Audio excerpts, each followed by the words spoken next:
One, perfectionism isn't going to be the thing that serves you. What you want to do is focus on what goal are you trying to attain, and then what's it going to take to get to that goal. 99 times out of 100, when you're doing something, let's say at 80% perfect, you get the result, you get the vast majority of the accolades or the success metrics, all of it can be got without having to go all the way to that last 20%. And that last 20% is when you can drive yourself absolutely insane.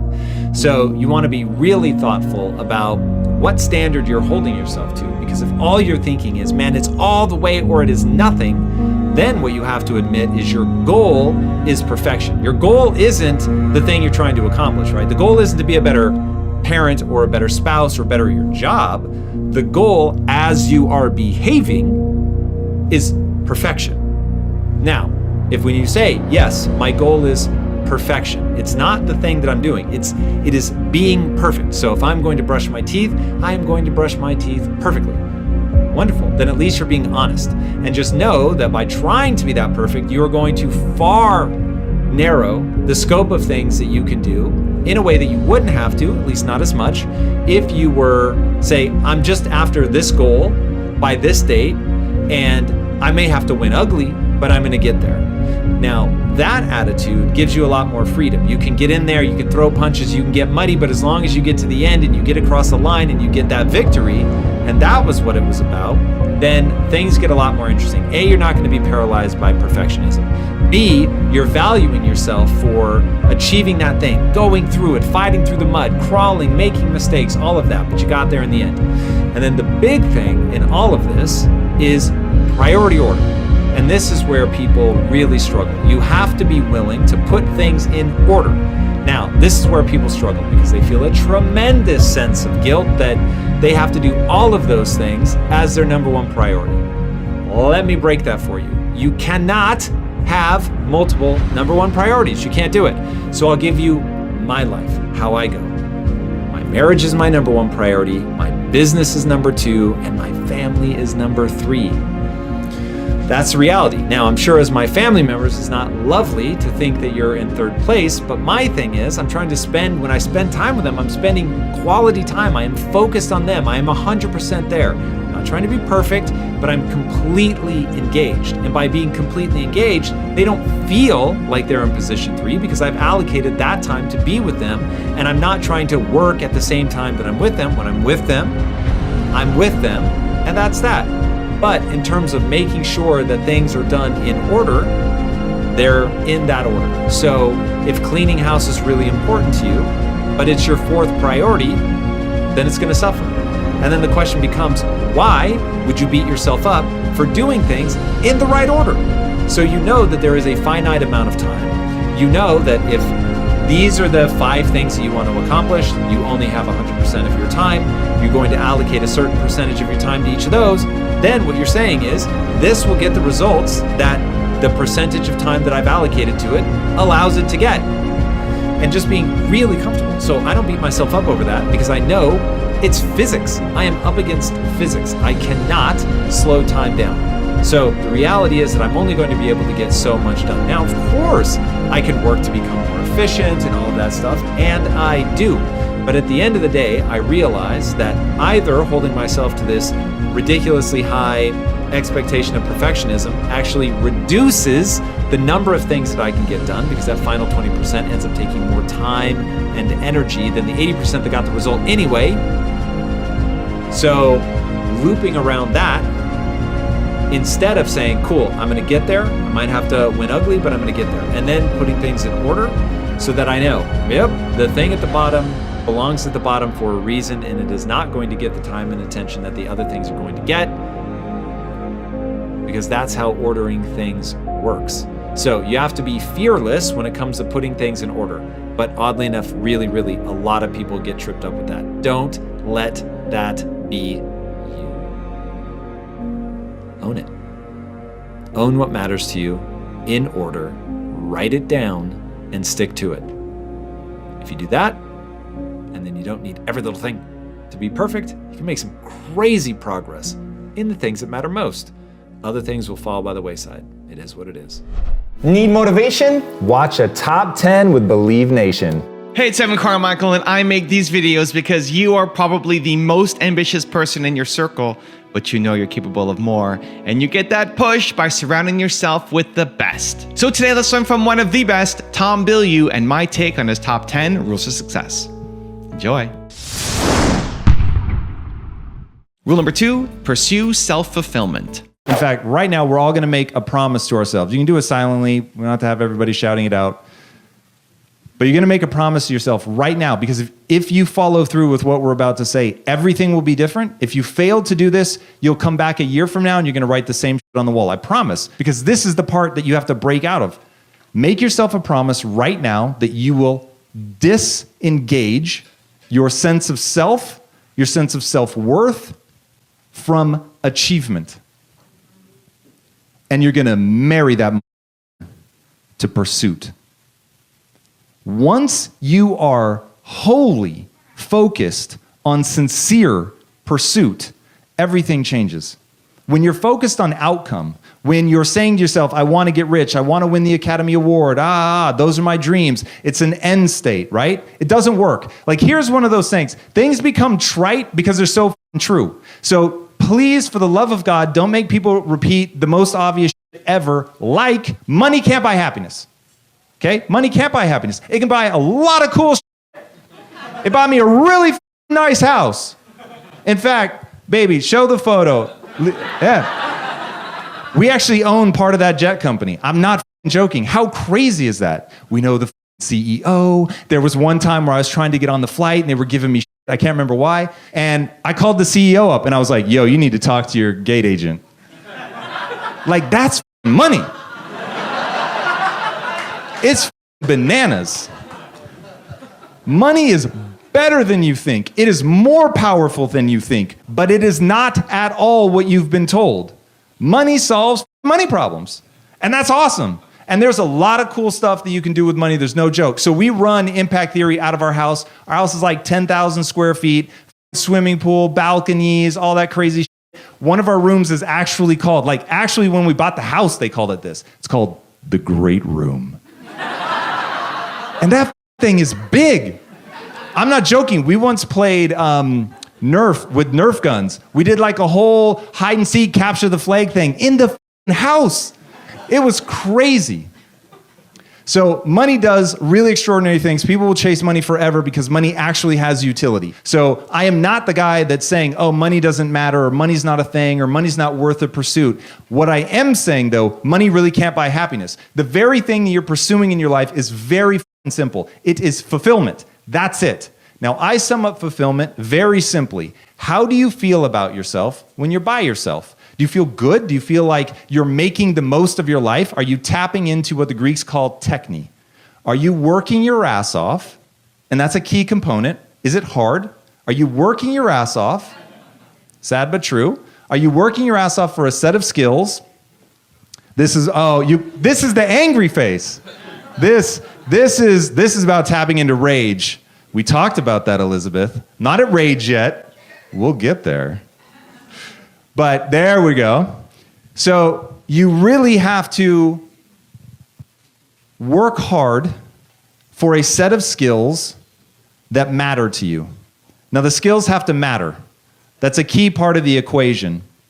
Once the skills matter to you and they allow you to serve not only yourself but other people, and then you actually go and serve those people, it becomes this really potent cocktail of neurochemistry. But I want to make sure that everybody understands the game that you're playing is a game of neurochemistry, right? In the last year, at least 2 billionaires committed suicide. So I mean, it's heartbreaking when anybody commits suicide. But when billionaires start committing suicide, if the answer is not just self-evident beyond all imagining that money is not going to solve the problems that exist between your ears, there's nothing more anyone can tell you. A fool never learns. A smart man learns from his mistakes. A wise man learns from the mistakes of others. On this one, I'm begging you, be wise. I'm not telling you not to chase money. I'm just saying it's not going to feed you emotionally the way you think it is. So you've got to completely divorce yourself from this notion of outcome and become completely obsessed with the idea of sincere pursuit. Now, why sincere pursuit? The reason to tie your sense of self, your self-esteem, your pride, your ego, your identity, all of that, the reason to tie that to sincere pursuit is it's the only part you can control. I cannot promise you that you'll ever be successful. You cannot promise you that you will be successful. But you can promise and know, if you actually did it, to show up every day and really pursue it. You control your mindset. You control how you feel about yourself. Nobody can actually get you to feel some kind of way about yourself. You allow that shit in, right? That's like the cheesiest self-help shit you're ever going to hear. But it got cheesy because it's so true, so people repeated it a lot. And if you lose sight of that, if you lose sight of what you allow yourself to think is going to control you at a neurochemical level, and at the neurochemical level, that's going to influence then again how you feel and how you think. And then you get into this death spiral where you're thinking negative shit, you believe in the negative shit, which makes you feel badly about yourself. And then you get stuck in that and you can't get out. And you see a lot of that on the hopes and fears. People afraid they're never going to be able to break free. People in this room that took the time to write it down that they were never going to get out of that negative loop. And that negative loop is really real, but here's the thing. The negative loop is based in biology. And once you begin to understand what the biology is exactly, then you can begin to take control of your life. And step one in the biological train is to break the tie that you have between outcome and worth. Once you begin to break that down, then you can step to naked and raw and say, all right, this is just practice. And once you're in that mode of practicing, you're in skill acquisition mode. And the name of the game is skill acquisition. Like it really is sort of that dull and boring. It's just about getting so good at something that you can't be denied. And that's one of those things, like, I'm going to say that phrase so much that I worry that's going to become trite, but that is one of the most awe-inspiring notions on the planet. The thought that you could become so good at something that you leave people in awe, and when you can leave people in awe, you can do just about anything you want with your life. Rule number 3, overcome your fears. You're never going to get rid of the fear of following your passion. Let's start with that. As you said, there is no such thing as arriving in life. And this is one of the main ideas that I want people to really grapple with as you think about how to live your life well, is that there is no success big enough that you can stand in that success and that it will last forever. Really, this is a game of neurochemistry. This is how you feel. This is what stresses you out. This is what do you love. This is an ever-changing roller coaster of emotions. And so understanding that you could fail at a job that you hate, I think this was Jim Carrey's advice to his father, that you could fail at a job that you hate, so you might as well at least try the one that you're going to love. Now, that doesn't mean that we just throw caution to the wind, and we're going to get more into that with some of the subsequent questions, but recognizing that you will never reach a destination. The only destination in life is death, and that is not a worthy aim. You shouldn't be thinking about that or focusing on that or thinking in terms of, I just need to get to 95 or 150 or whatever age you're aiming at. This really is a question about how you want to feel every day. And once you understand that there are things that make you feel alive, those things you're passionate about, those things that give you more energy than they take, and then there are things that take more energy than they give. And so you want to be very careful to structure your life in a way that you're doing something that gives you more energy than it takes. Okay, so we know that we're never going to arrive. Because we know that we're never going to arrive, we understand that this is really just a game of emotional management. Because we know that this is a game of emotional management, then what we're asking is, what is this thing that gives us passion?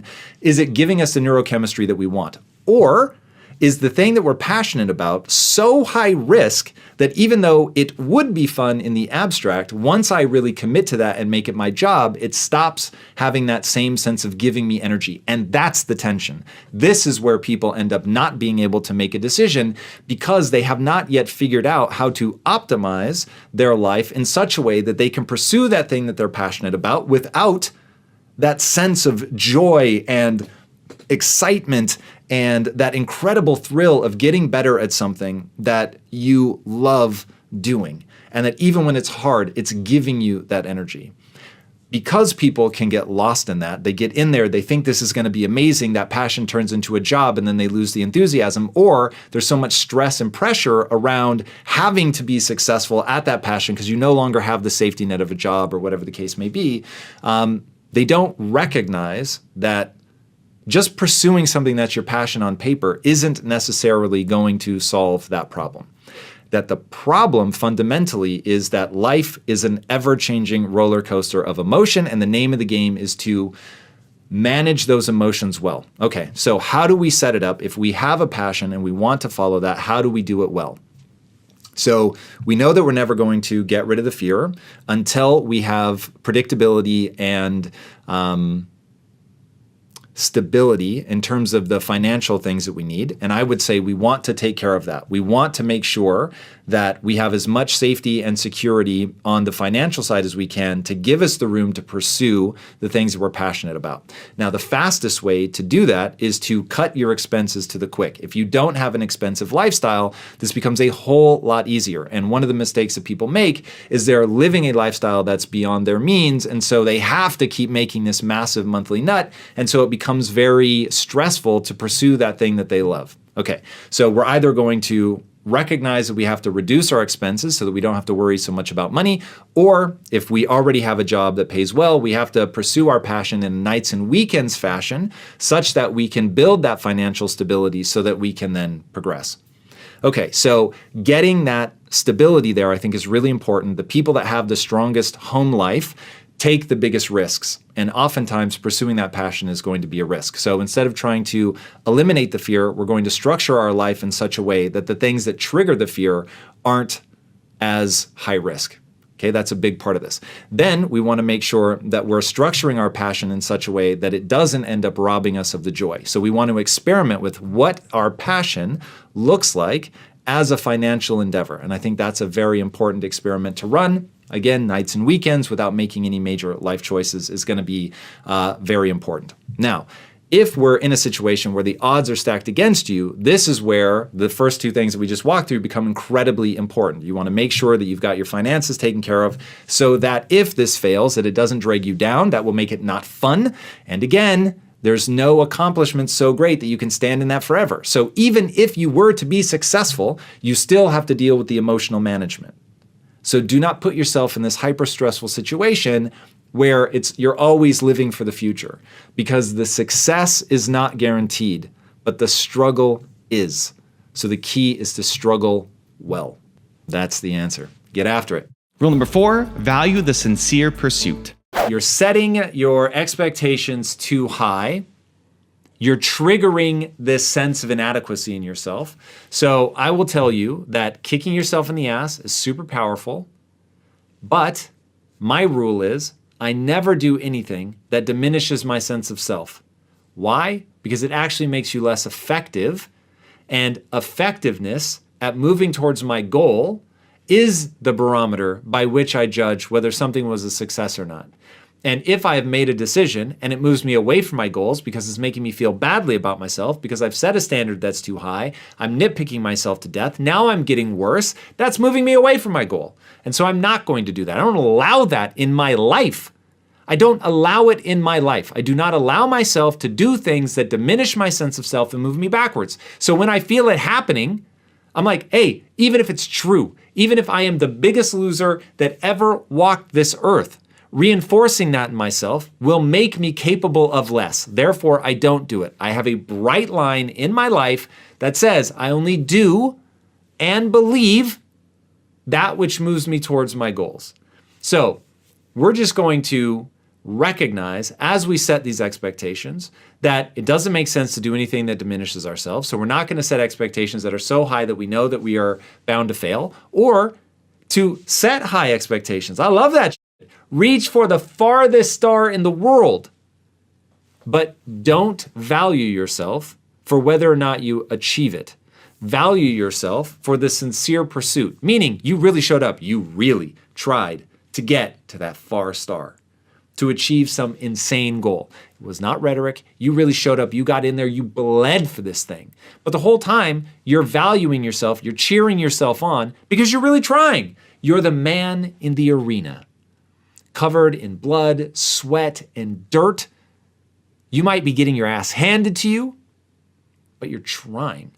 And if you're trying, then you should be rewarding yourself. And if you're rewarding yourself, then you should feel better about it, which makes you more likely to get back in the ring and fight.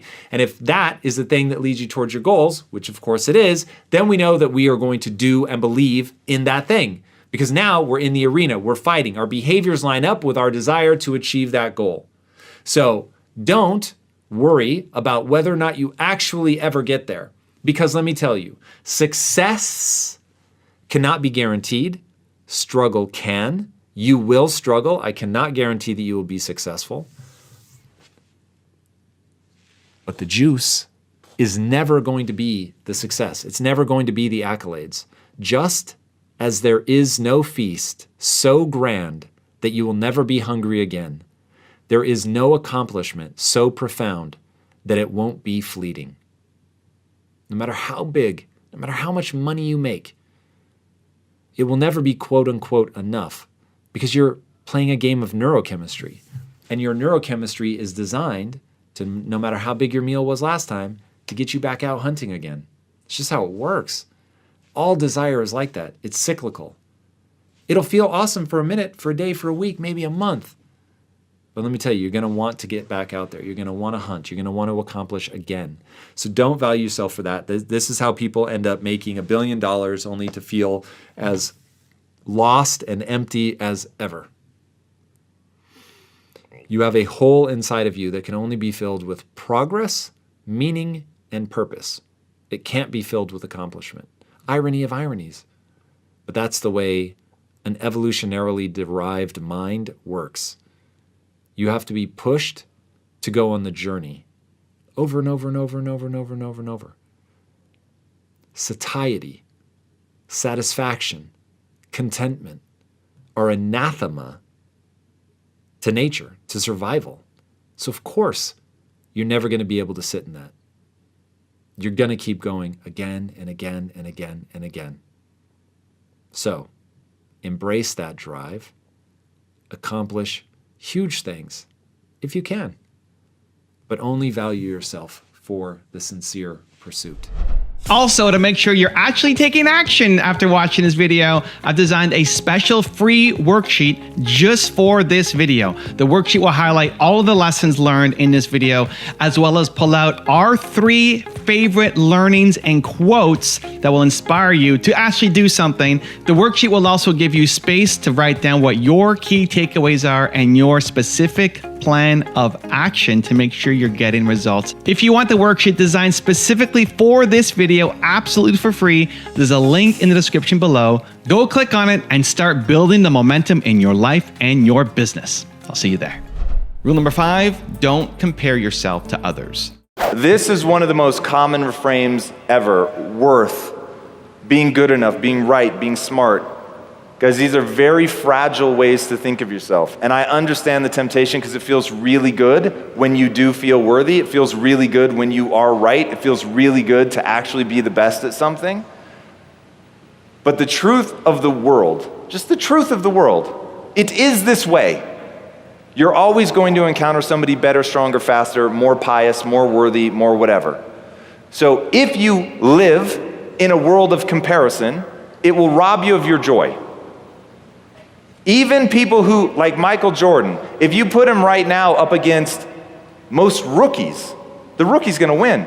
Rookie's younger, faster, hungrier. Michael's just lost a step, he's gotten old.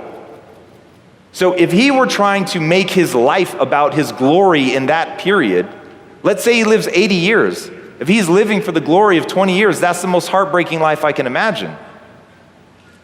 So you're going to move in and out of these moments where you are a badass to where you're not a badass. Don't value yourself for that. Value yourself for something that is anti-fragile. Being smart, being right, being good, being worthy, they are very fragile things because sometimes you won't be. It simply is this way. Valuing yourself for being a learner, on the other hand, for trying, that's anti-fragile. Because the more somebody attacks you for being dumb, but you build your self-esteem around learning, the first thing I think when someone says I'm dumb is awesome. In what way? Because I view myself in these 10-year windows. And I know the same people that were laughing at me when I became an entrepreneur, knew nothing about it, and I was who's the kid in the server room, and I was the only one with an office that had no windows, and there were like 9 other computers in my room, and nobody knew who I was, and the only contribution I made to phone calls was to say goodbye at the end of a conference call. I'm not kidding. 10 years later, I own a $1 billion business. Woo! Who the f*** is laughing now?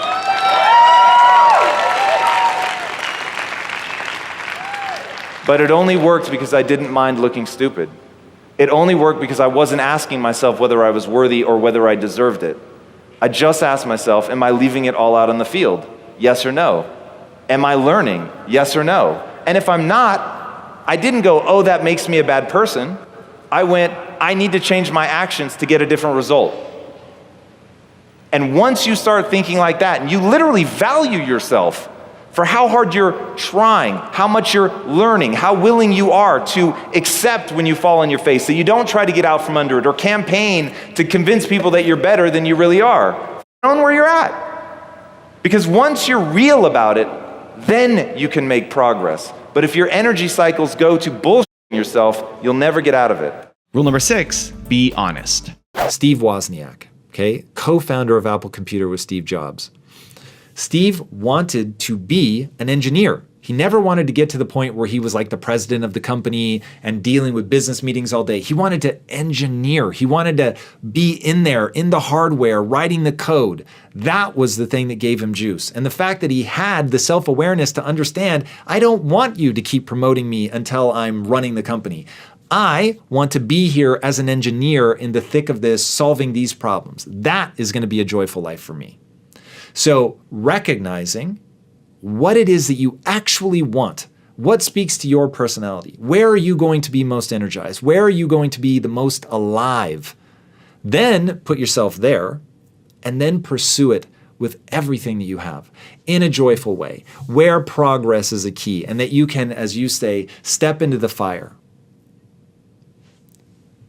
But I want to make sure that people aren't blinding themselves to what they really want, that people are taking the time to develop that self-awareness. If you can't say in a single sentence what really fills your tank, what gives you that energy, what makes you feel alive, if you can't say that in a single sentence, you're in trouble. So journal. Write about it. Think about it. Work on it. Because getting that right is critically important. And what I see a lot of times is people have a feeling. They never stop to ask what that feeling is. They never stop to ask where it came from, what it means. They just have a feeling that they should be doing X, Y, Z thing. And they go pursue it, sometimes with their head down for a very long period of time. I know I did that. Sometimes people never look up and they spend their whole career pursuing something that they don't love, they don't care about because they think they're supposed to. Either the world has given them that idea, right? We're living through a time where being an entrepreneur now is cool. Certainly not everybody is going to enjoy that.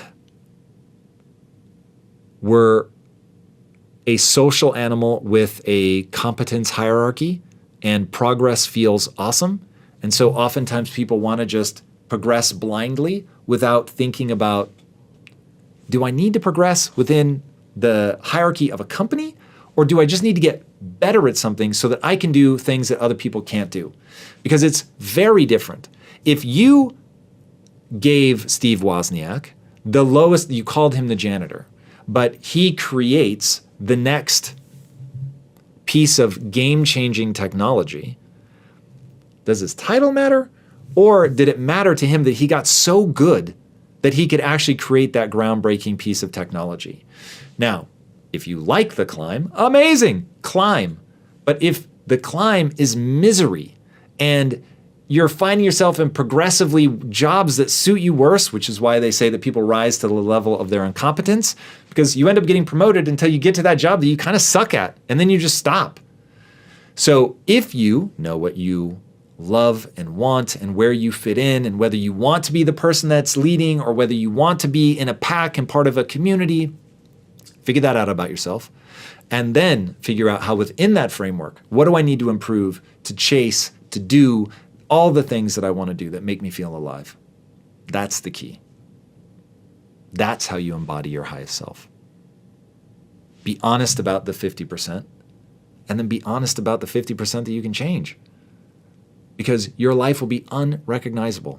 And I think Tony Robbins is right that a foundational pillar to human happiness is progress. Rule number 7, set standards. This isn't about efficiency. I don't even think it's about peace of mind.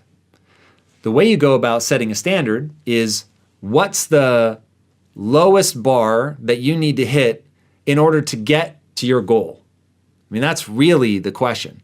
Now, if your goal is I want to be proud and I want to feel like it represents the absolute pinnacle of what I'm capable of today, okay, I can actually get behind striving to do that as long as it stays positive. My goal isn't for this to sell for $1 million. My goal isn't for this to be echoed in the annals of history. My goal is to create something that represents the pinnacle of what I'm capable of right now, today. I can get behind that. If that's your goal, get after it. If it is a project at work, okay, what do we need to do in order to get the result that we want? Who's our customer, right? Who are we trying to impress? What do we have to do to win people over? Again, going back to that idea of 80-20, a lot of times 80% of the effort gets you where you need to go. And going the extra 20% is really just wasted time because there's no sort of additional benefit. Like you got the job, you sold the product, you did whatever. Now, it doesn't mean aim low, but it does mean that if the job gets done at 8 units of energy, you're better off applying the extra 2 units of energy to something else. Instead of, again, going back to that fear of rejection, nitpicking, trying to make it perfect, unless, again, your goal is, how can I express what I'm capable of right now in this moment? But even then, it's got to be right now in this moment. You can't beat yourself up and, oh my God, this isn't what I wanted it to be. It represents the best you can do right now. Like if you've really given yourself over to it and you've really tried, again, rewarding yourself for the sincere pursuit. So you're rewarding yourself for the sincere pursuit and the end product represents the best of what you're capable at right now. Now, if you want to be an Olympian and go on and get even better, amazing. But remember, it's the pursuit of the championship performance that's interesting. It isn't winning a championship. So getting in there, producing art by the pound, as they call it. There's a very famous anecdote. It's not quite a study.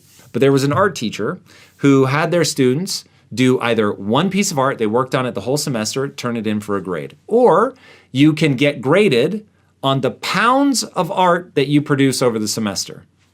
So every piece could be trash.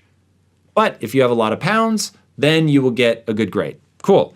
One piece done really well or art by the pound. Now, what the teacher has found is that the best piece of art every semester, semester after semester, year after year, comes out of the art by the pound group. Why? Because they weren't worried about being perfect and they actually got good at art. They were taking things to that 80% stage, learning the lessons that they needed to learn. Going another 20% isn't going to teach them more about that piece. Certainly not enough to warrant the amount of time. It's what's called diminishing returns. Maybe they would have learned a little bit more by going the extra 20% of the way, but they're not learning enough to warrant the amount of time. And so by just getting in there and producing and producing and producing, creating, learning, pushing, trying new things, you broaden your skill set. You get a little braver, you're more courageous, you're taking chances because you know you can always do another one. Now, in that, you're awash with all these 80% pieces where you're learning all of this stuff, and you just inevitably beat the person that spent all their time trying to perfect one piece. Art by the pound. Art by the pound. The meta goal should always be to get better. So once you get to the point where you've learned the lessons that you need to do, you had that aha moment, it's on to the next one. Turn it in, on to the next one. Aim to have a perfect career, which is full of failure, embarrassment, and just rich with hard-won skill. That's perfection worth chasing. Rule number 8, allow yourself to fail. The one conversation that I don't want to have with my wife is, hey, we had literally, I think, just gotten the house like 6 or 8 months before that. So I was like, I do not want to have that conversation. And so that's where the mentality of burning the ships becomes important. But tie it to something that is already real. It's already there. There's no way around it. You're not going out of your way to create more problems for yourself. So I was not going to lose that house. And so that became like the thing in my mind. All right, we're going to try this, but we are going to make it work. And so he literally got a Sawzall out and a blowtorch. He cut that shit apart. He put it back together, and it actually worked. And that was one of those moments where you're like, whoa, man, you really do have to have a certain appetite for risk. And so that's the third thing I'm going to say you guys need to do. You've got to give yourself permission to royally fuck up. Because if you're afraid to royally fuck up, if you're afraid to lose the house, it's okay to say, I'm not going to do it, man. I'm going to fight and push, and I'm going to do everything I can to stop it. But if you're not willing to accept those kinds of consequences, you will have to play it smaller. So you've got to give yourself permission to royally fuck up. Now, why am I not afraid of royally fucking up? Because I know one thing. This is so important. Failure is the single most information-rich data stream that exists. You will never learn faster from anything than you'll learn from failure. One, pain, psychic pain, triggers all kinds of things in your brain. The hippocampus becomes more active, your amygdala becomes more active, you write the memories harder, your brain focuses on it more. So there's just this intensity that happens when you fail. Also, failure is essentially the closest thing you're going to get to a sporting result. The nice thing about sports, and part of the reason they become like this gladiatorial thing that we obsess over and think about, is because you know who won and you know who lost. You know who's the best, you know who's the worst, you can see the stats, you watch it happen before your eyes. It's very hard in life. We don't often get that. Does my boss like me? Do they not like me? Am I going to get the promotion? Am I doing what I want? Should I even be in this job? Like, you have no idea. And then you make a decision and you don't know, like, would it have worked out better the other way? Who knows? You never get to try it. So when life slaps you in the mouth and you realize that you've really made a catastrophic error, then if you can approach it defenselessly, meaning you're not trying to protect your ego, because you wisely have already promised yourself that you're not going to tie your ego to the outcome. You're going to tie it to the sincere pursuit. So you need only ask yourself one question. In attempting that thing that I just failed catastrophically, was I sincerely pursuing the right outcome? And if the answer was yes, you get to feel good about yourself. And so you step into that moment saying, I tried and I failed. I know that failure is the most information data rich stream that there is. So what is the lesson here? And getting good at teasing that out and facing, even more than I'll say figuring it out, facing what you've done wrong, owning it, accepting it, allows you to not make that mistake the next time. And my encouragement to you guys is never judge yourself through the lens of a moment. You're going to mess up. You're going to mess up a lot. And if you loop negatively over that mistake, it just isn't effective. And I always tell people, do and believe that which moves you towards your goals. Like, if you just repeat that one obsessively in your head, then one day you're going to get to a point where you do something and it really makes you dislike yourself. Rule number 9, do things that matter. If you went back to your 20-year-old self, knowing everything you know now, what would you tell yourself to have a fulfilling career? I would tell myself to only do things that matter to me. In the beginning, I didn't have a why, and I lost almost a decade of my life pursuing something without a why. And I will just tell you that it's utterly miserable. And once I finally said, I'm never pursuing anything ever again that doesn't have a strong why, then my life got a whole lot better. As a human, as a social creature, I'm telling you right now, it is very easy to wake up, to fight, to go to war for people that you love and care about, and to build something that's going to help them. That you can do. But when you're showing up just trying to make money, you're not going to make it. It is a brutal slog, and no amount of money in the world can ever touch how you feel about yourself. And I'm telling you, the reason that I harp on fulfillment all the time is the formula for fulfillment is very simple. You're going to work very hard to gain a set of skills that matter to you, that are exciting to you, in service of a goal that's exciting and honorable. And by honorable, I mean that it serves not only you, but other people. Now, if you're doing all of that, now you're going to have that energy that you need to keep going, to keep fighting, to keep pursuing it. If you don't have that, it really becomes miserable. And since, at the end of the day, the only thing that matters is joyful fulfillment, I wish that I could have spared myself that decade, so I would very much focus myself on that idea. I was so hardcore about wanting to get rich so that I could go build the thing that I wanted to build, but I didn't even know why I wanted to build a film studio. I just knew I loved film. That was it. But even that would have been way too hard to do without a reason why I wanted to do it. So creating is amazing, but I know plenty of people that are in the film industry that don't control their own destiny, that are extraordinarily frustrated. So even this thing that they love so much, there's so many other people that are involved with it, that even that can be a very difficult path. So you better have a really compelling reason why you want to tell those stories. Because if you have that reason when things are hard and you're asking yourself, why the hell am I doing this? What is the point? That you have an extraordinary answer. And if you have not yet read the book Man's Search for Meaning by Viktor Frankl, read it. In fact, don't even finish this video. Go read Man's Search for Meaning by Viktor Frankl. It is extraordinarily important. And rule number 10, the last one before some very special bonus clips, is break old patterns. I go to my now father-in-law to ask for his blessing to marry his daughter. And he says no. And I was like, whoa, okay, well, at least you're being honest. And I had said, look, I know what you see as this young, broke, undereducated kid, but I promise one day I'm going to make your daughter a wealthy woman.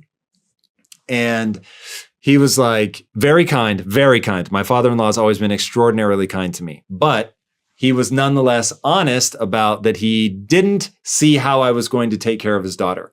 And he even asked me directly, he said, look, I have become very successful, my father-in-law, and I have given Lisa a certain lifestyle. And how do you plan to take care of her? And I was like, so full of that youthful, like, no, you don't understand. Like, I'm going to become something. And then I had to reconcile that idea because she ended up saying yes. And then I found myself laying in bed 4 to 5 hours a day, every day. And I didn't have a job. And I was living in my soon-to-be mother-in-law's house. And my wife, well, girlfriend at the time, fiance, was working. And my one job was to make a sandwich for her when she came home at lunch. And there were times where I was scrambling out of bed to have that sandwich made before she walked in the door. And I was just like, this is gnarly. How are you ever going to make her wealthy if you're laying in bed all day? You barely get out of bed fast enough to make her a sandwich at her lunch break. So she's already been at work for hours and hours and hours, gotten up, gotten dressed, ready, driven to work, gone, worked for hours, come back home to see you. You're scrambling out of bed. Your hair is a mess. You're wearing the same thing every day. And not like in a Steve Jobs way, in a like, I'm too lazy to get clothes way. So you look like a bum, not doing your hair. I was a total mess. And I'm just like, how do I reconcile that I actually believe one day I'm going to make her a wealthy woman, but I'm not getting out of bed? And that was when I realized there's a difference between ambition, being a dreamer, and having drive and seeing those dreams to fruition. And so I set a rule for myself because I felt ashamed. And for the first time in my life, I didn't try to hide from the shame, but it was in this period that I started to think of my then fiance, soon to be wife, as a witness to my crimes. And I remember thinking, when I was alone, I didn't feel that kind of pressure to succeed. I wanted to succeed, but I didn't feel pressure because if I didn't, nobody suffered but me. Nobody lived in the unfurnished apartment but me. Nobody had to sleep on the air mattress but me. But now, my wife to be was going to be affected by whether I laid in bed all day or not. And that filled me with shame. And it filled me with shame in a way that I didn't want to hide from. I felt like it was right to be ashamed of my behavior. Not to think I was worthless, but to say I need to earn my worth. And so I set a rule, which is that I was going to get out of bed in 10 minutes or less. So from the time I realized I was awake until my feet were on the floor and I was out of bed was never going to be more than 10 minutes. And in many ways, that's become one of my most important rules. I live by it to this day, some 20 years later, that I get out of bed in 10 minutes or less. Doesn't matter, no matter what's going on, I'm out of bed in 10 minutes or less. And that one step got me to start working, and it got me up and saying, okay, what are my dreams? What's the obstacle that stands between where I'm at and where I'm trying to get to? What can I do in the next 15 minutes that will move me closer to my goal? And I started doing those things, and it just became this routine, this habit to get up and get moving. And I never would have gotten there had I said something like, who does my father-in-law think he is to say that? Money doesn't matter. You know, he doesn't know what we're about or what we want to do. And instead, I said, either stop saying that you're going to achieve greatness and recognize what you want to do is lay in bed. Tell your fiance that's the truth of who you want to be and where you want to go, which, by the way, is absolutely fine. But don't say you're going to do one thing and then actually do another. There's no integrity in that. And that hurt. And I didn't like the way that felt, to recognize that I was saying something, but it was just rhetoric. Wasn't actually living up to it. And then it felt so good, so unbelievably good to do exactly what I said I was going to do. And on a very long timeline, it finally made my wife a wealthy woman. So I actually did get this incredible moment, which will remain one of the greatest moments of my life, I'm sure, forever, when, 13 years later, my father-in-law came to visit. And this is when I was at Quest, and there's 300,000 square feet, 1,000 employees walking around, protein bars coming off the line at like 1.5 million bars a day. And I said, Andreas, do you remember asking me how I was going to take care of your daughter? He said, yes. And I said, how am I doing? And he just started to cry. And it was so awesome. Like I said, he had always been so kind. And once he knew that we were going to get married, whether he wanted us to or not, he never did anything but support us. But to have that moment for myself, for him, for Lisa, for it to all have been the result of a simple rule to get out within 10 minutes and start doing whatever my goals demand. And that was all it took. A little bit of shame acted on. The first thing you need to do, whenever somebody wants something, they know what they want. They've got a clear goal. They're prepared to do the work, but they just find there's pretty radical inconsistencies as they're trying to move along that path to really get something going. Number one is that you need to really get amped up about why that goal matters to you. Because once you know why the goal matters, that's going to be that thing that gives you meaning and purpose, that turns into a passion, that allows you to show up and keep doing it when you're bored. Because boredom kills more dreams than failure. I just promise you. You just get to the point where it's such a grind and you've got to do it day after day, month after month, year after year. It's just like it really drags on. It's like that old Outkast song, forever, forever, ever, forever, ever. It's like it's easy to do something once, maybe you can do it for a week, but when you have to just keep at the grind, then you really have to have a strong why. So figuring out why is it that you care enough about this? Because by the way, if you don't care enough about it to do all this, go find something that you do care enough about to go after. Because you can do anything you want in life, just not everything.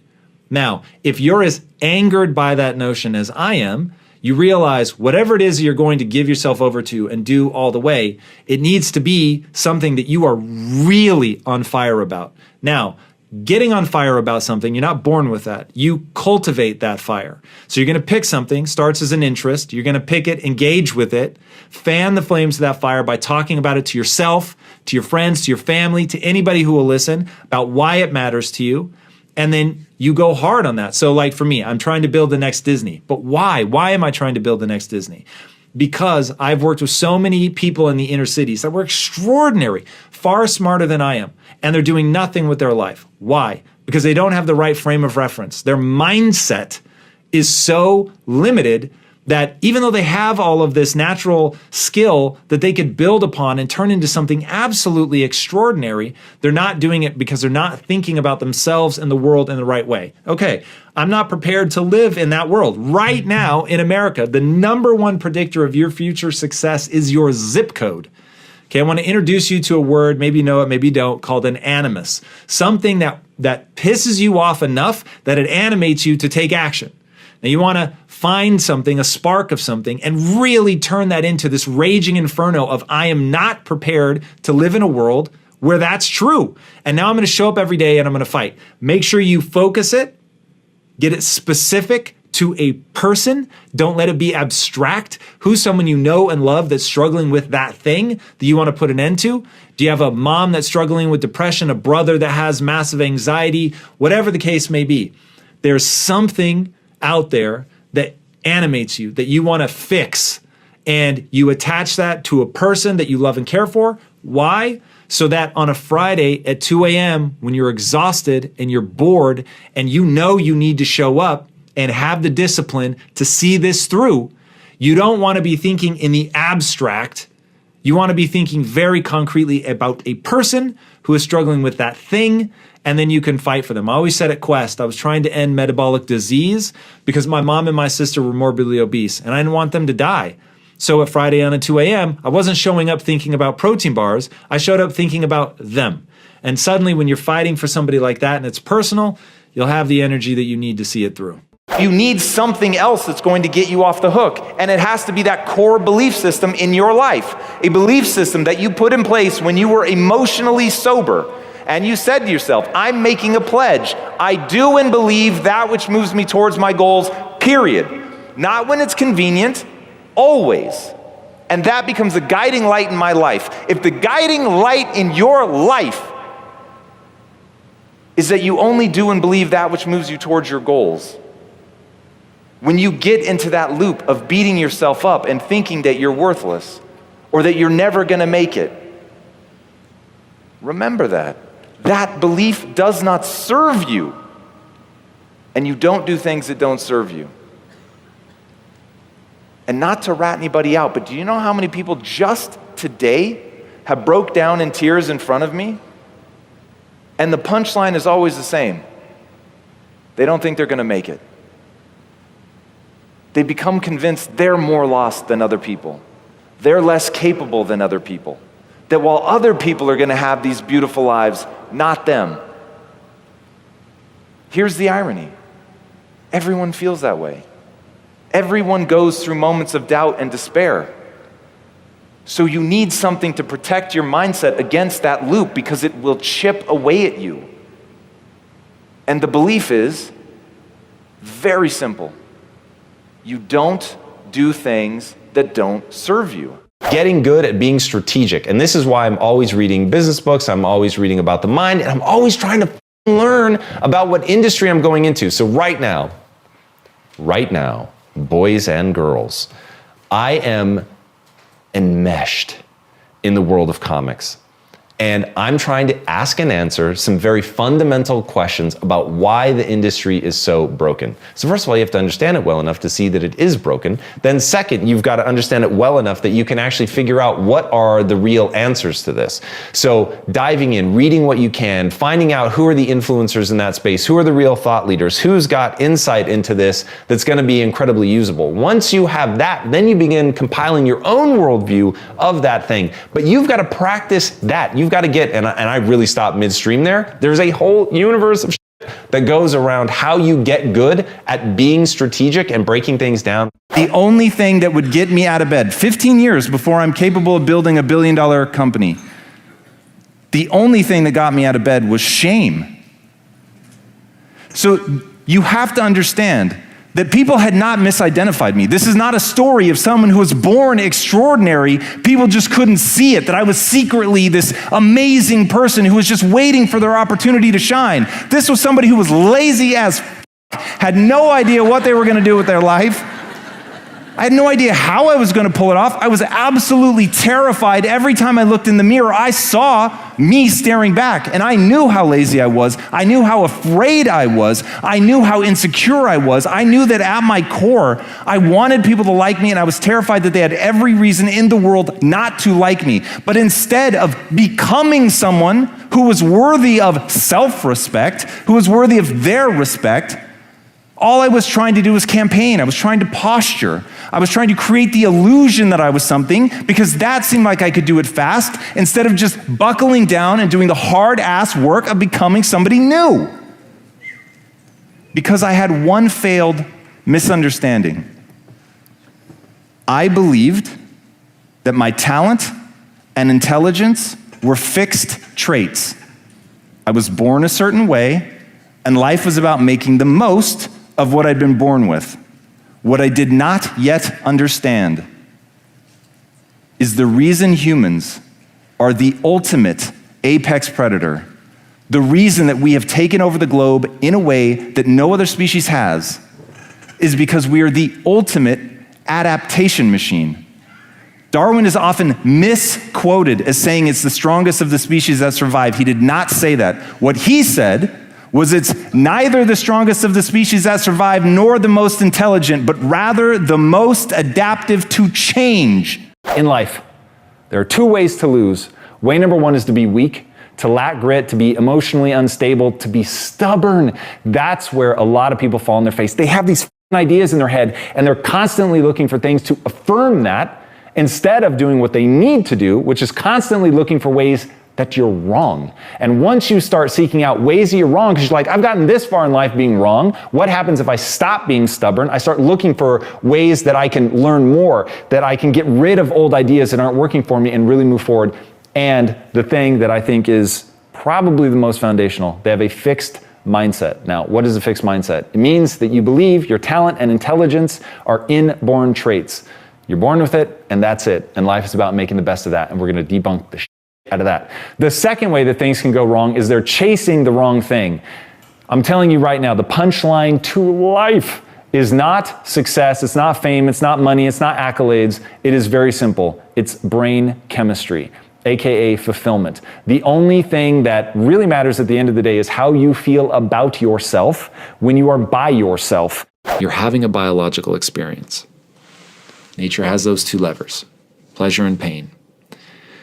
I think a lot of people make the mistake of thinking, well, as long as I don't do things that create a problem, I don't do bad things, I'll be fine. What could possibly be wrong with sitting around in my apartment all day, goofing off, watching TV, playing video games, all that stuff, all individually wonderful, but when you put it together, suddenly it does not give you the life that you want, and you start to feel dis-ease. You don't feel good. Something's not right. Something's off. I don't know why I don't feel good. And then, by the way, you're probably eating terrible food. And each bite individually is amazing, but it adds up to inflammation, dysbiosis, meaning your gut bacteria, your microbiome is out of whack, and it's sending signals to your brain that alter your brain chemistry and make you not feel good. Something isn't right. But why don't I feel good? I'm doing things that are awesome. This food is awesome. Playing video games is awesome. Relaxing, awesome. Reading a book, awesome. But life in total, not awesome. And how is that possible? Because nature has implanted directives in your brain to ensure that you work hard, because you grew up on the plains of the savannah, and life was hard, and life was scary. And if you weren't a part of the group, you were going to get eaten by something, you were going to die of exposure, you weren't going to make it. And so nature, by way of natural selection, has made it extremely pleasurable to work really hard to gain a set of skills that are unique and exciting to you, that allow you to serve not only yourself, but the group. Makes that really feel good, even though it's hard, even though each step of that way is difficult. And yet it adds up to something extraordinary. Okay? It is the most counterintuitive, weird thing in the world, that if you do all of the individual things that are fun, it ends up where you feel like crap. And if you do individually all of the things that are hard and a struggle and are difficult, you end up feeling awesome. That's a reality of life. So I knew that. So even as I became successful, I never thought, hey, why don't we just retire? It won't work. It won't work, meaning work, because I won't be able to feel the way that I want to feel. I want to feel good about myself. I want to make progress in my life. I want to feel like I'm contributing. I know all of that because I understand how the brain works. I understand how nature embeds these directives in your brain, and it isn't enough to not do something bad. You have to be pursuing something that matters, meaning, purpose. That's it. That's the game. It isn't success. It isn't wealth. It isn't adoration. It's not trophies. It's not goals. It's nothing other than fulfillment. And fulfillment is work really hard. Okay? If it comes easy, it won't work. Work really hard to gain a set of skills that you care about, that matter to you. Don't worry about what everybody else thinks. Skill set that matters to you. And that skill set could be playing video games. That could be how you're going to reach and touch the world and elevate people and show them what's possible and entertain them. Absolutely great. You're doing something for other people. But you work real hard to gain a set of skills that matter to you, that are exciting to you. But they don't just serve you, they serve other people as well. Discipline. Now, we're not doing discipline because our parents tell us to. We're doing discipline as a test to see if it works to get us towards our goal. Now, if you have historically struggled with putting discipline in place in your life, right now you're going to say, but Tom, I can't stick to discipline. So why would this work this time? That's when we realize one fundamental truth. This is a desire problem, masquerading as a discipline problem. Once you want your goal, the way that a drowning man wants his next breath, you will find discipline very easy to stick to. And so learning to build your desire for the goal that you have set for yourself, that becomes the incredibly important part. And the way to dial that desire up is to do a loop. And it goes like this. You're going to tell yourself that you're very excited about this goal. You're going to tell other people that you're very excited about this goal. And then you're going to embody the feeling, the amplitude that you want to feel when you think about that goal. Now, there's a mechanism in the human mind where it will justify the way that you act, no matter what. I won't waste time explaining some of the studies, but they are utterly fascinating about how even people with damaged areas of the brain will end up making up random ass stories because the brain abhors a lack of reason. So the brain will always and forever make up some story about why you're doing what you're doing. And so if you're responding hugely to something, oh my God, I'm so excited about doing this thing. Like I'm really amped up about it. And you're saying that to yourself and you're saying it to other people and you're saying it just like that. Then the brain goes, there must really be something here. We've got this elevated level of emotion. Amazing. Let's leverage that. And the brain doesn't say, let's leverage that. But the brain will say, okay, we've got this elevated level. You're going to leverage the fact that the brain says that to repeat it, to reinforce. And over time, you actually just will feel that heightened level of emotion. It's the way the brain works. What you repeat, you become. Neurons that fire together, wire together, things that you do frequently, including embodying that amplitude of emotion, right? Lisa Feldman Barrett's book, How Emotions Are Made, talks about how it starts with the body and then the brain applies meaning to it. So if you're getting amped up, you're excited, the body is saying to the brain, yo, like we're amped, we're excited, we're doing these things. And the brain goes, oh, amazing. It must be because this really matters. And once you get the brain saying, hey, we're this excited because it matters, you're firing those neurons together, the excitement around this thing. So the excitement and the pursuit of that thing begin to mesh. And now we just over time have an actual desire to pull this off. Once we have the actual desire to pull this off, then all of a sudden putting that discipline in place becomes very easy. And that's the name of the game. You want to make it such that you want it badly enough that the discipline becomes easy to stick to because it's going to move you towards that thing that you really want. But you've got to learn to want that thing. Now, I'll give my typical disclaimer. This trick works incredibly well. Now, it only works on things you actually have a legitimate interest in. You couldn't get yourself excited about something that you truly just find stupid, but something where you actually do get a natural response. You actually are naturally into that thing. All we're doing is dialing it up, right? So if it's already a dial tone, there's nothing you can do to change the amplitude. But if the amplitude is already there and you get this reaction, we can really exaggerate that reaction and build that desire to get where we're going. Now, since that is the case, you need to be very careful what you apply this to because you can end up really wanting some stupid shit. I know from experience. I dialed the dial on my desire for money. I cranked that shit to a 20 and then spent 8.5 years pursuing money only to come out completely miserable. So don't waste your time dialing that up on something that isn't exciting and honorable. Meaning, again, honorable, it elevates you and other people, not just you. All right. Be careful what you decide to want, but know that it's very powerful. I'm not afraid to be audacious because I know that you're never going to exceed what you're aiming at. So your hope is to hit some percentage of what you're aiming at. So I might as well dream massive. And one, it excites me. And then two, I'm not afraid of the failure.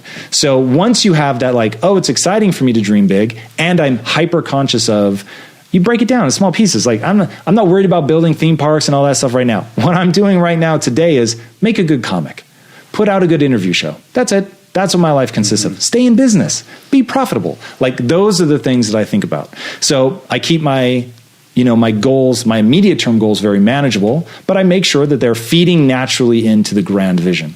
But I don't get scared or lost and thinking, oh my God, I have to do all that. Nope. Right now today, I need to read a script. I need to make sure it's okay. I need to authorize it to be drawn. That's it. That's today. And as long as you're able to focus on that and get good at that, and then just always push yourself to make your skill set better and better and better, as long as it's leading towards that thing and you have clarity on where you're trying to go so that you make sure the skills you're acquiring will actually lead you there, you'll be fine. I used to post a lot about what time I was waking up. I'd show myself in the gym sometimes at like 2 a.m. And so people started setting an alarm.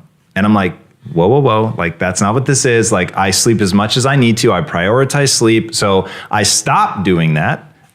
Because I didn't want people to lose sight of what I'm really saying, which is that fulfillment is the punchline.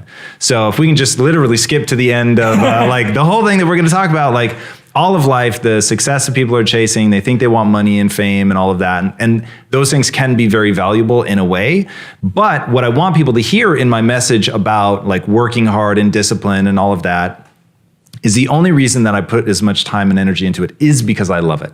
So me trying this method in something I don't love, I've lived that. I know where that ends, and it ends with me quitting. And that's something that I'm sure we'll get into later, but it was like, I did that. The first 6.5 years of my journey as an entrepreneur were about the typical grinded out stuff. And look, man, it was an important phase of my life, but it ended up really chipping away at my soul. And I flirted with depression just enough in my life to know how dangerous it is. And dangerous because it will literally lead to somebody killing themselves, or just dangerous in that, yeah, sure, you live a normal lifespan, but you hate every minute of it. And so just really understanding how you get out from under that, and like lesson number one, love what you do. What's this fascination you have with the Matrix movie?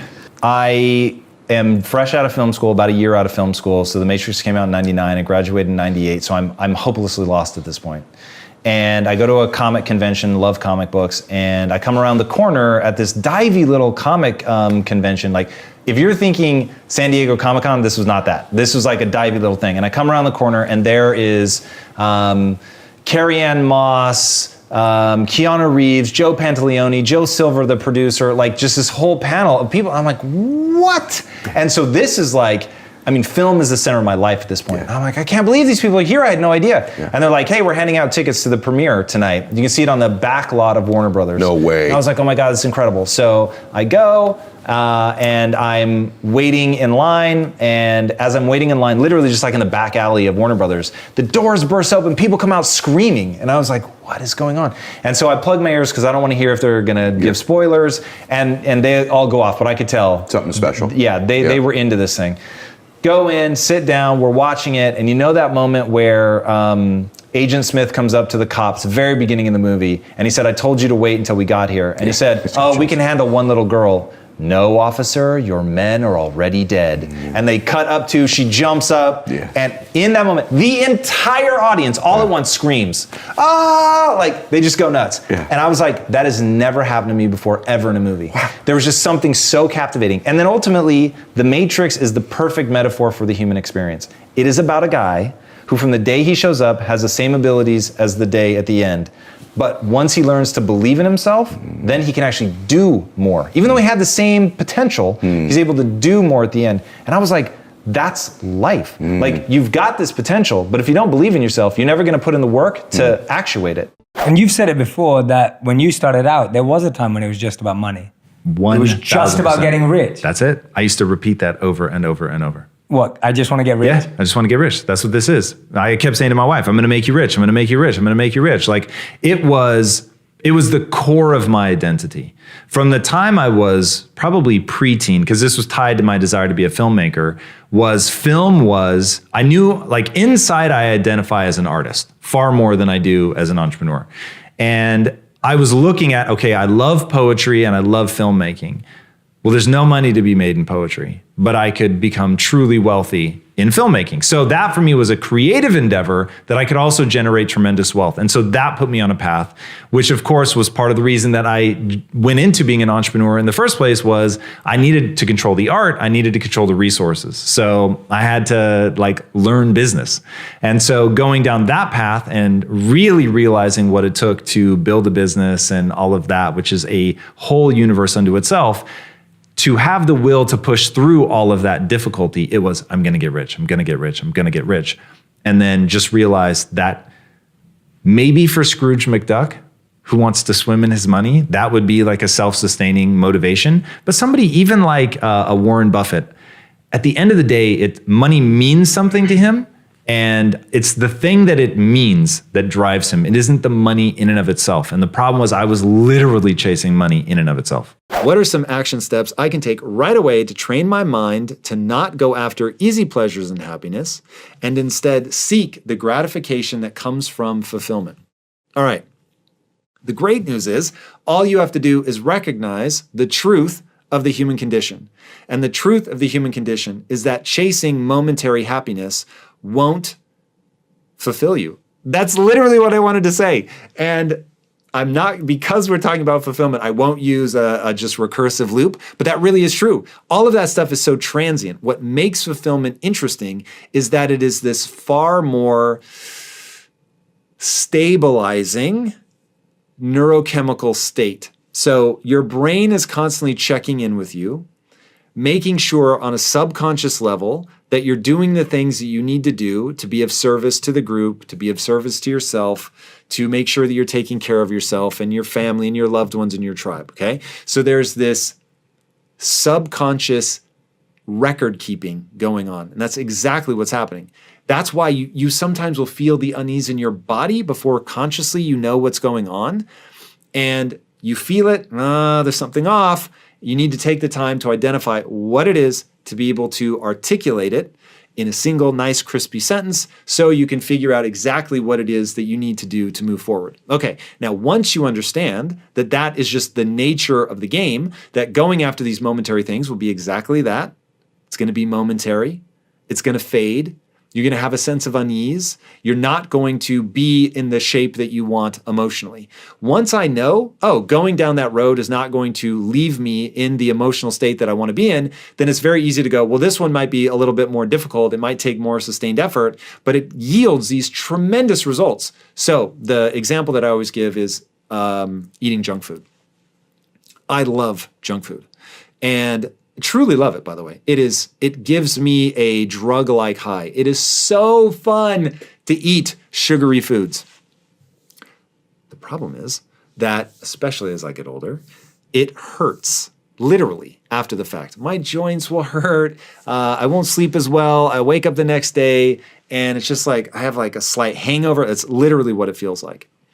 And because I know that that's the outcome, it's like, well, on the times where I don't mind, and it's like, well, I'm going to, enjoy this drug-like thing for a minute. I'll sort of walk a fine line, have some fun here, suffer a little tomorrow, but on balance, maybe I come out a little bit ahead on the happiness.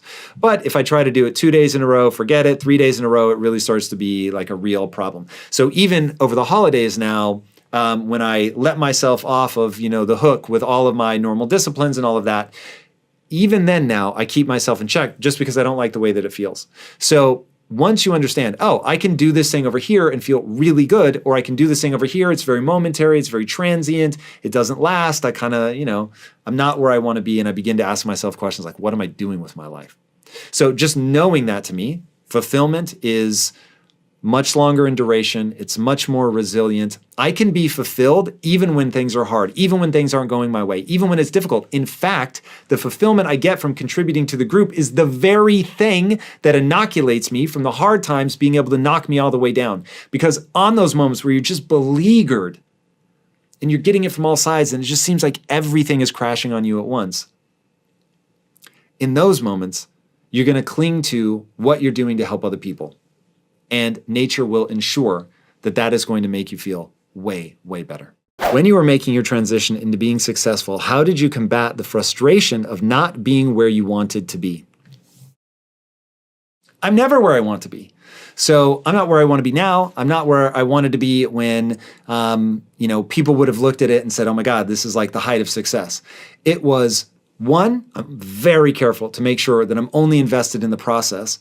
But because I'm trying to get somewhere, that intentionally I'm throwing way beyond where I'm at. I'm always thinking about what it's going to take to get to that next level. I'm never where I quote unquote want to be, but I don't trick myself into tying my value to achieving it.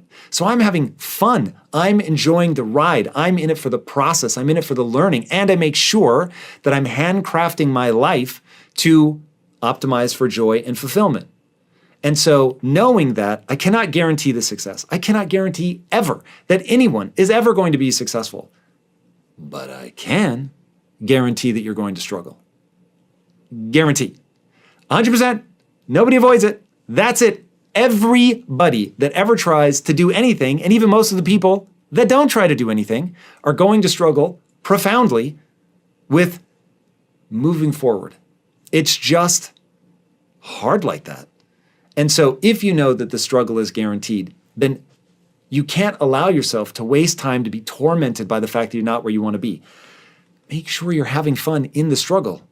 Figuring out how to struggle well, that's the answer. When I was coming up, the question I was told to ask myself was, if you knew you couldn't fail, what would you do? And what I realized is, since failure is the most obvious answer, that's probably not the right question to ask.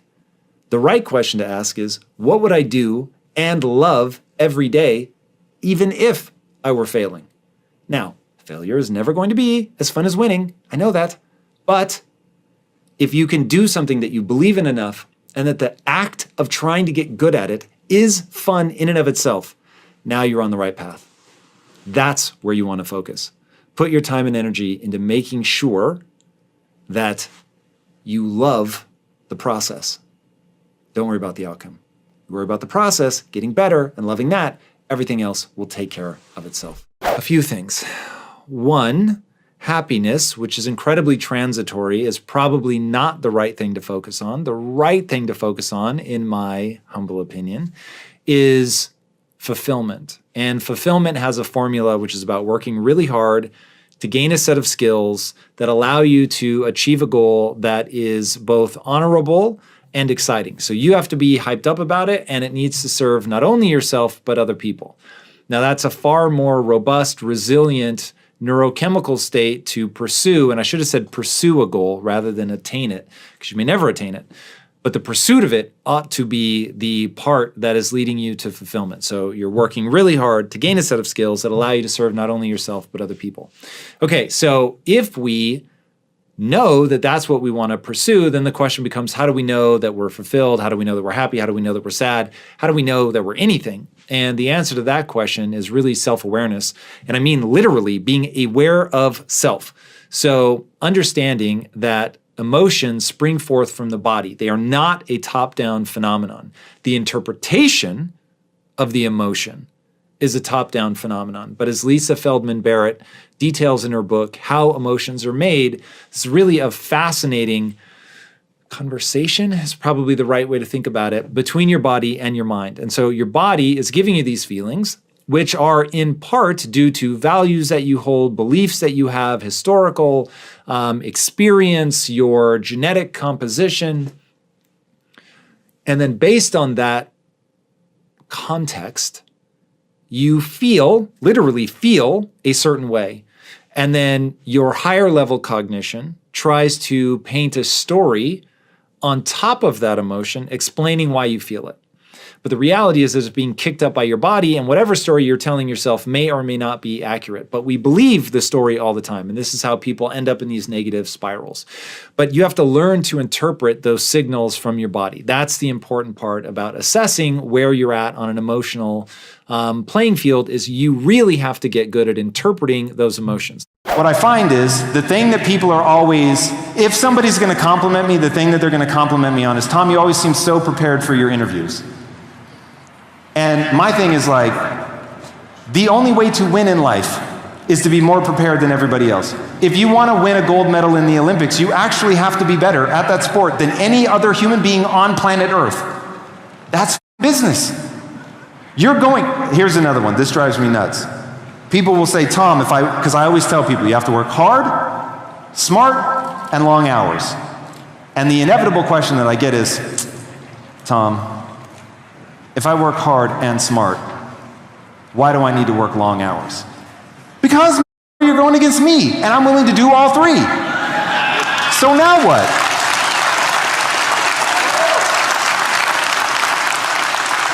There's no arbiter other than being better, right? If your game is to be stronger, you better be able to lift more weight. If your product solves XYZ problem, it better actually solve it, and better than anything else. So the presentation is, hey, look guys, I'm a nervous wreck. I hate giving presentations, but the one thing that I know about my product, it will outperform. And I invite you now to put me in whatever circumstance you need to, and I'm going to show you that it outperforms. This is why, trust me, if Albert would let me, I would stay here on this stage and answer every single question. I would let people push me and say, no, but Tom, you haven't solved my problem. I will keep going until we solve your problem. Now, I don't mind doing that because it's first principles thinking. It applies to everything. I know my product is better. So I will just stand here and do this moment after moment after moment. When you get as confident in your product as I am in my ability to solve business problems, presenting will be very easy. We're leading people into the unknown. We're leading them into whether it's business danger or emotional danger. And at the end of the day, sometimes people are going to get hurt, they're going to fail, whatever. They have to be resilient, they have to learn. But if you're willing to do that, if you're willing to be the human equivalent of a battle axe and get in there, try things, hard things, fail, practice, get stronger, learn, grow, then over time, despite the scars, you are more capable. You can do things other people can't do. I'm obsessed with that idea. I want to be able to do things other people cannot do. Now, when you can do things that other people cannot do, now you've got a real shot at whatever it is that you're trying to do. I want my name to echo through the annals of history. Now, I don't need other people to want that, but I want that. And I know for me to actually pull that off, which by the way, my identity is not tied up in that, my self-esteem is not tied up in that, I could die completely unknown. What I value myself for is the pursuit, but I sincerely pursue that. And to sincerely pursue that, I have to become capable of things other people are not capable of. I have to be so good that I cannot be denied. That's my obsession. I love that. I want that for you guys, to both be willing to play at that level every day and yet not judge yourself if you're not there yet. That you only judge yourself by the sincere pursuit of something. That you show up every day playing to win, trying to be the best in the world at something that you care about, being unafraid to lead, to be out front, to fail people sometimes, to own it, to say, hey, I failed you. And this is why. And this is what I'm going to do next time to get a different result.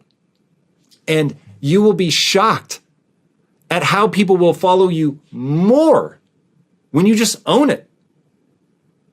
When you tell them what your plan is to get better and they see you on the front lines improving, people will fall in line. I f up all the time. But on balance, people see the rate at which I improve. They see that I have a goal and I'm a servant to that goal. And then I build skills based on what will take me to that goal. And because I win on balance more than I lose, people still follow.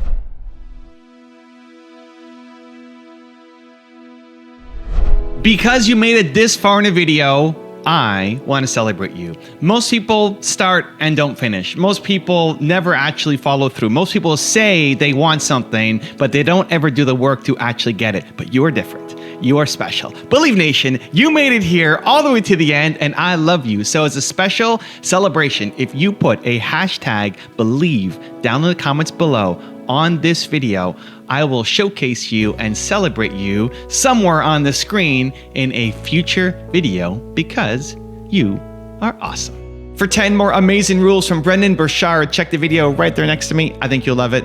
Continue to believe, and I'll see you there. All motivation begins with the desire or hunger and ambition for more. The best way to center the mind and the body is through deep breathing. If someone can describe a train wreck